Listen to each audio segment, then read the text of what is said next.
Have you ever heard of an object so powerful it could command legions of spirits, control the winds, and grant its owner dominion over the entire world? It's not a myth from a fantasy novel. It's the legend of the ring of Prophet Sulaiman. For centuries, whispers of this heavenly artifact have echoed through history. But what was the true story behind this ring? What divine words were engraved upon it? How did a cunning jinn manage to steal it from the hands of a prophet?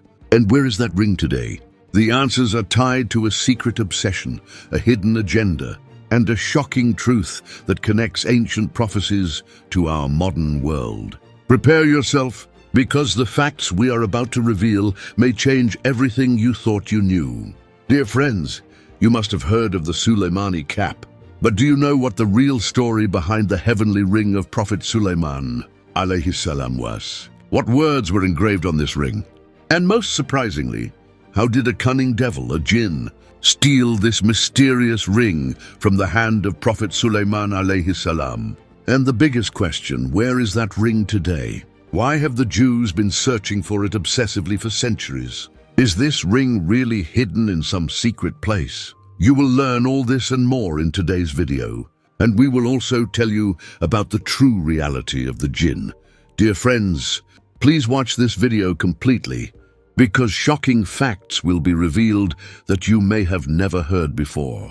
The complete story of the heavenly ring of Prophet Sulaiman alayhi salam is narrated in religious books as follows. Prophet Sulaiman alayhi salam was a warrior who used to fight wars on land and at sea. He heard about a very powerful king on a certain island. So, Prophet Sulaiman alayhi salam reached there with his army, which included humans and jinn. During the battle, that king was defeated. He was killed and the rest of his family was taken captive. Among those prisoners was a girl of unparalleled beauty and grace. This girl was the daughter of the slain king. Prophet Sulaiman alayhi salam chose her for himself. He felt a joy with her that he did not find with anyone else, and he gave her precedence over all his other wives. One day, when he went to her, she said, "I'm remembering my father, his kingdom, and what happened, and I am very sad. If you think it is appropriate, please command your jinn to make a statue in my father's likeness. I will keep it in my home and look at it morning and evening. Hopefully this will ease my sorrow and I will be able to forget him." So, Prophet Sulaiman alayhi salam had a statue made. This woman then decorated the statue, dressed it in clothes, and made it look exactly like her father.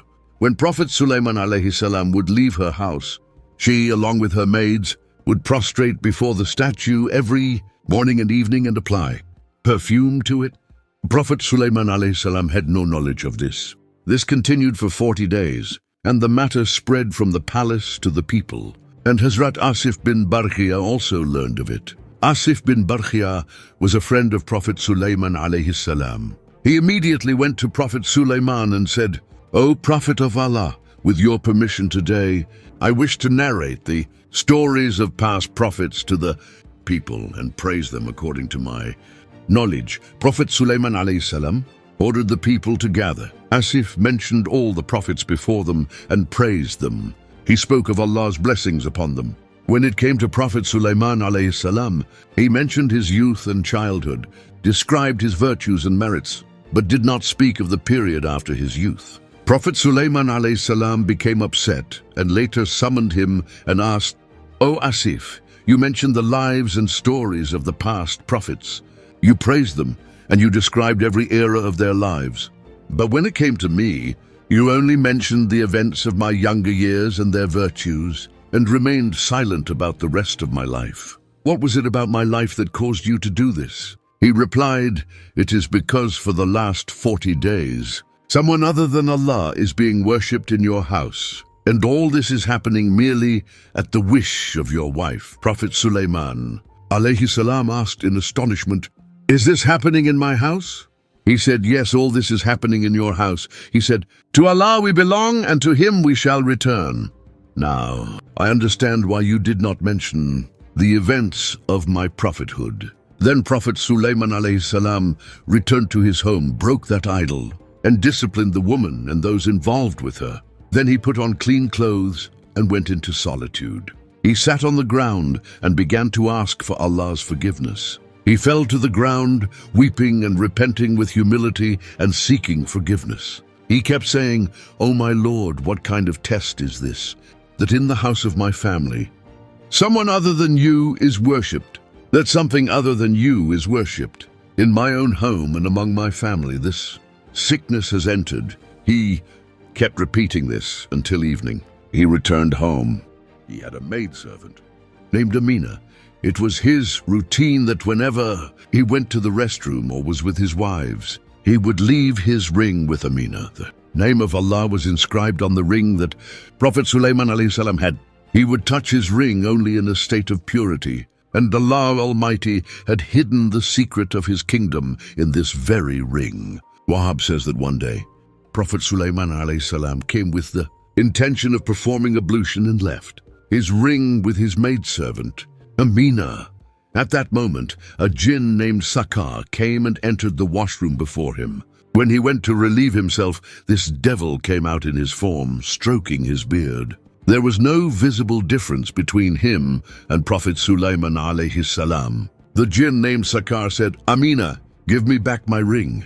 Amina, thinking he was Prophet Sulaiman alayhi salam, gave the ring to the jinn Sakar. That devil jinn took the ring and sat on the throne of Prophet Sulaiman, and both jinn and humans came under the control of the devil Sakar. When Prophet Sulaiman alayhi salam came out after relieving himself, he said, "Amina, bring my ring." She asked, "Who are you?" He replied, "I am Sulaiman, son of Dawood." At that time, his appearance was changed and his radiance was gone. Amina said, "You are lying. Sulaiman has already taken his ring and is sitting on his throne." Prophet Sulaiman alayhi salam understood that he was being held accountable for his mistake. Fearing for his life, Prophet Sulaiman left that place without his shoes or cap. He was only wearing a shirt and a loincloth. He passed by a house on the road. At that time, he was in a terrible state due to hunger, thirst, and the heat. He knocked on the door of the house. A woman came out. She asked, "What do you need?" He replied, "I seek hospitality for a short while. You can see my condition due to the intense heat. My feet are burning, and I am extremely hungry and thirsty." The woman said, "My husband is not home at the moment. I cannot let an unrelated man into my house. Go into the garden.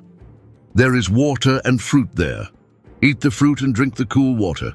When my husband returns, I will ask his permission for your hospitality.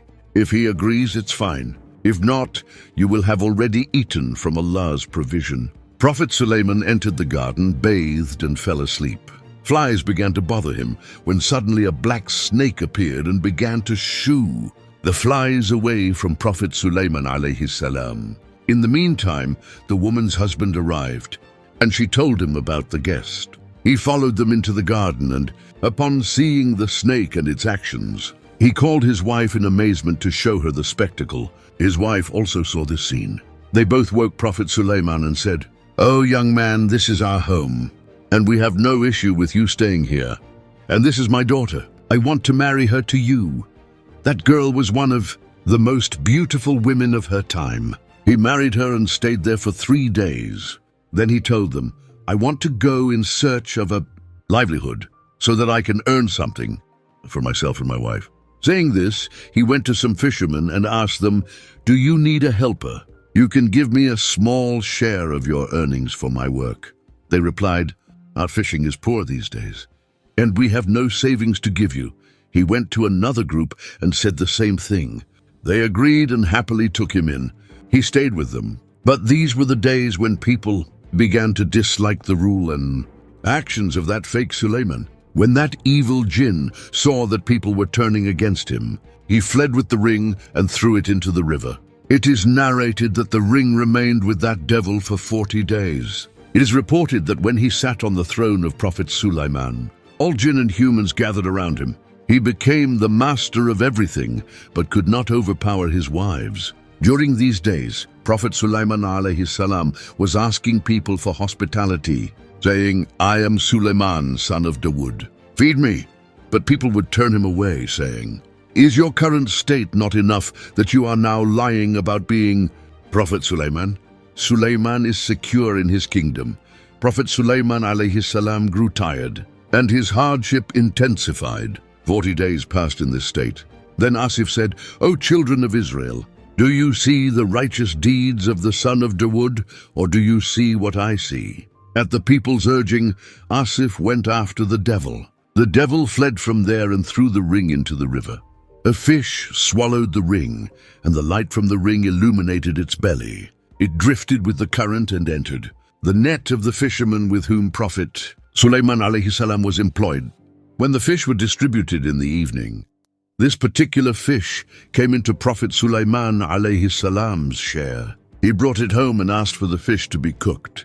When his wife cut open its stomach, the ring came out, and its light illuminated the entire house. She immediately called Prophet Sulaiman alayhi salam and showed him the ring. He wore the ring and fell into prostration, saying, O my Lord, I praise and glorify you for this ancient test of yours. My Lord, you initiated the family of Dawood with blessings. You granted them the book and prophethood.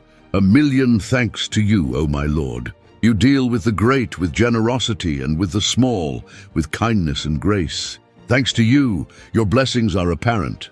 They cannot be hidden, and they cannot be counted. So thanks to you, O Lord, you did not abandon me because of my mistake. Thanks to you, and you did not disgrace me for my errors. 1,000,000 thanks to you, O Lord, you did not leave me because of my slip. Thanks to you, O my Lord, complete your blessings upon me. Forgive what has happened and grant me a kingdom such that no one after me shall have a kingdom like it. This incident is mentioned in a verse of the Quran. It is narrated from Ikrimah that when the kingdom was taken from Prophet Sulaiman alayhi salam, he was removed from his family and taken to the center of the kingdom. And Prophet Sulaiman alayhi salam had not yet been able to wear the ring when Allah Almighty restored his kingdom to him. Viewers, you should also know here that one of the reasons for the abundance of Allah Almighty's countless blessings on Prophet Sulaiman alayhi salam was that he was among the grateful servants of God. Allah Almighty has described the gratitude and prayer of Prophet Sulaiman alayhi salam in the Holy Quran in this way: My Lord, enable me to be grateful for your favor which you have bestowed upon me and upon my parents, and to do righteous deeds which you approve. Prophet Sulaiman was blessed with a great kingdom, majesty, and the blessings of prophethood. Allah Almighty bestowed upon him countless blessings, and also gave him permission to spend his wealth as he wished. He would not be held accountable for this wealth. But despite this, he always remained a grateful servant. That is why Allah Almighty gave him the title of the best servant. But dear friends, the Jews present Prophet Sulaiman alayhi salam more as a magical king than a prophet and declare his ring of Sulaiman to be the source of magical powers. They also believe that if they find that ring, the Jews will be able to rule the entire world again.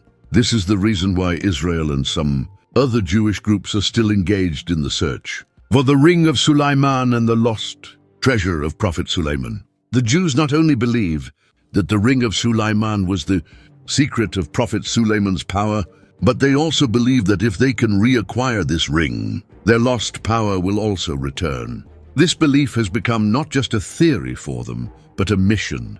They think that through this ring, they can control the jinn, gain command over the winds, open the treasures of the world for themselves, and take the government of the world back into their own hands. That is why the Jews are still searching for the lost treasure of Prophet Sulaiman alayhi salam, and especially the ring of Sulaiman. The Temple of Solomon holds a special status in Jewish belief. They believe that this was the place where Prophet Sulaiman alayhi salam had set up his throne, and this very place was the center of his rule. But the problem is that today, the Al-Aqsa Mosque stands on that site, which is the third holiest site in Islam. This is why Jewish organizations and the Israeli government are continuously digging under the Al-Aqsa Mosque to somehow obtain the ring of Sulaiman and other treasures. These excavations are not just part of historical research.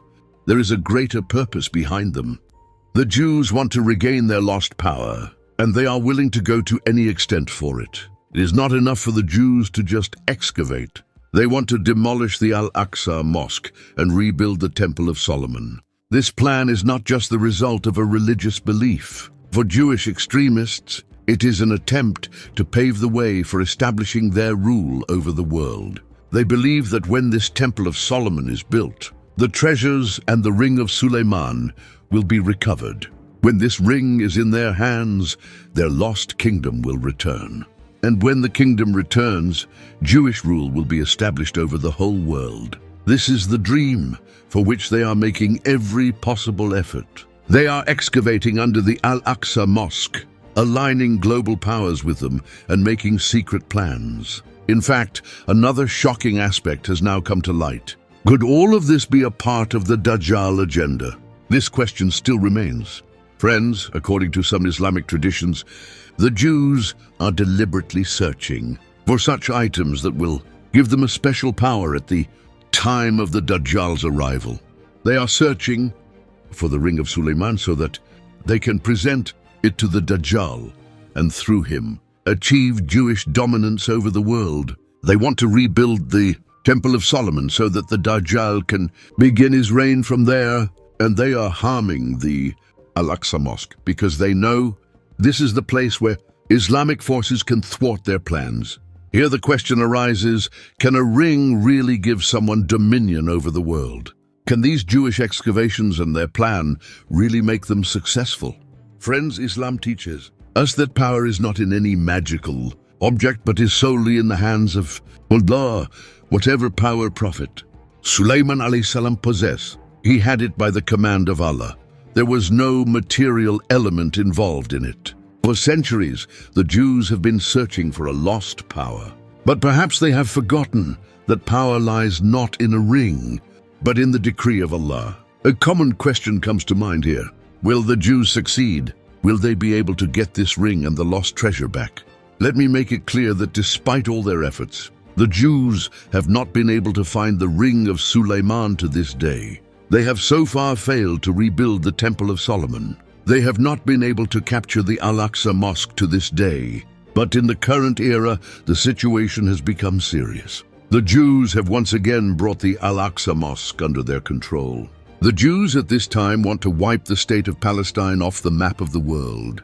Friends, despite all the efforts of the Jews, no trace of the heavenly ring of Prophet Sulaiman alayhi salam has been found to date. And the strong possibility is that this is merely a tradition that has been presented as reality over time. It has no real existence in Islam, and we must believe that real power and authority are only in the hands of Allah. Power does not exist in any ring or any treasure, and to this day, no such place has been discovered where that ring or treasure was hidden. Some Israelite traditions claim that this ring fell into a sea, while according to others, it disappeared somewhere in the world. But there is no religious or historical basis for any of these claims. Similarly, this entire story of Prophet Sulaiman alayhi salam, which is found in the traditions of the children of Israel, also holds no particular importance in Islam.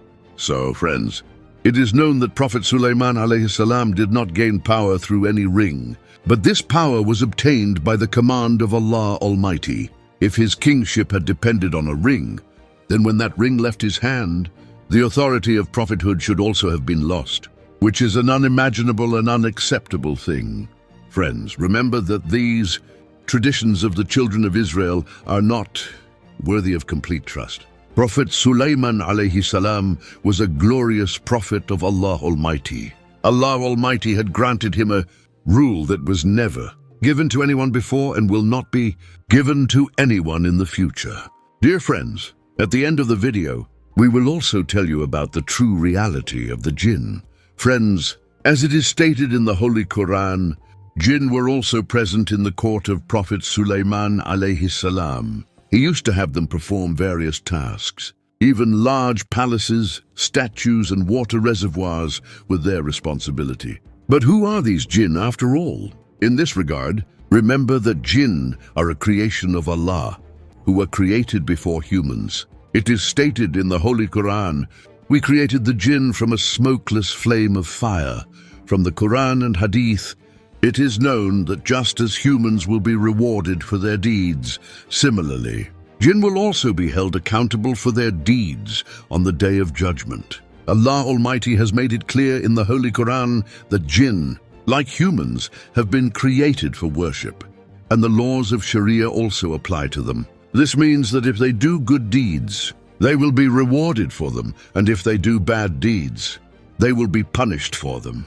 On the Day of Judgment, jinn will also be sent to heaven or hell according to their deeds, just as will happen with humans. Some traditions mention that righteous jinn will enter heaven, and disobedient jinn will be thrown into hell. Allah Almighty has also opened the paths of guidance for the jinn, as it is mentioned in the story of some jinn who believed after hearing the Quran. This proves that they also understand the difference between good and evil, and a system of accountability is also set for them.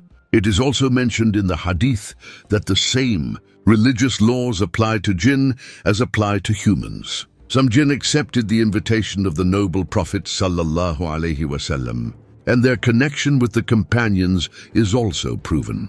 If jinn adhere to the commandments of the Sharia, then it is necessary that a system of reward and punishment will also exist for them on the Day of Judgment. This is why the jinn who are disobedient to Allah will be deserving of the punishment of hell, while the righteous and pious jinn will enter heaven. Jinn are generally not visible to us, but they possess consciousness like humans. They are also of two types, good and bad. Friends, Satan was also in fact a jinn who was cursed for not prostrating to Prophet Adam alayhi salam. But a question always arises in people's minds. Can jinn harm humans? Can they really interfere in our lives? Remember this, that without the command of Allah Almighty, no jinn or devil can overpower a human. But they do trouble humans through magic, whispers, and bad dreams. This was the reason that the magicians of the children of Israel considered the power of Prophet Sulaiman alayhi salam to be magic, and even today, some people are searching for the ring of Sulaiman, believing that it contains magical powers. But the reality is that the power of Prophet Sulaiman alayhi salam was not his ring, but the command and order given by Allah. This was the misunderstanding, because of which secret organizations and Israeli groups are still active in the search for the lost treasure and ring of Prophet Sulaiman, so that they can regain their rule. It is a fact that Satan and jinn try to misguide humans, but the Quran and Hadith have also told humans the ways to protect themselves from them. The Messenger of Allah sallallahu alaihi wasallam said that Satan runs in the veins of a person like blood. Therefore, when you feel angry, remember Allah, and to protect ourselves from the evil of Satan, we have been commanded to recite Ayatul Kursi, Surah Al-Falaq and Surah An-Nas. The noble Prophet Sallallahu Alaihi Wasallam has also taught such prayers, by reciting which a person remains safe from the influence of Satan, and evil jinn cannot come near that person. Viewers, the summary of today's video is that Allah Almighty has made man the greatest creation. When Prophet Adam alayhi salam was created, all the angels were commanded to prostrate to him by Allah's order, and Iblis was also given the same command, but he became arrogant and refused. Consider this, Iblis, who held the highest rank in the heavens, was cursed forever after disobeying Allah's command, while man was appointed as Allah's caliph on earth. Allah Almighty has made all the creations of the universe subservient to man. The earth, sky, seas, winds, animals, beasts, and birds are all engaged in the service of man. Then what standing do the jinn have to harm us or overpower us? In reality, it is our weaknesses that make us fall into their fear. When our faith becomes weak, when we move away from Allah, only then do satanic whispers and jinn succeed in frightening us. If our faith is strong, if we have complete trust in Allah, then no creation can harm us.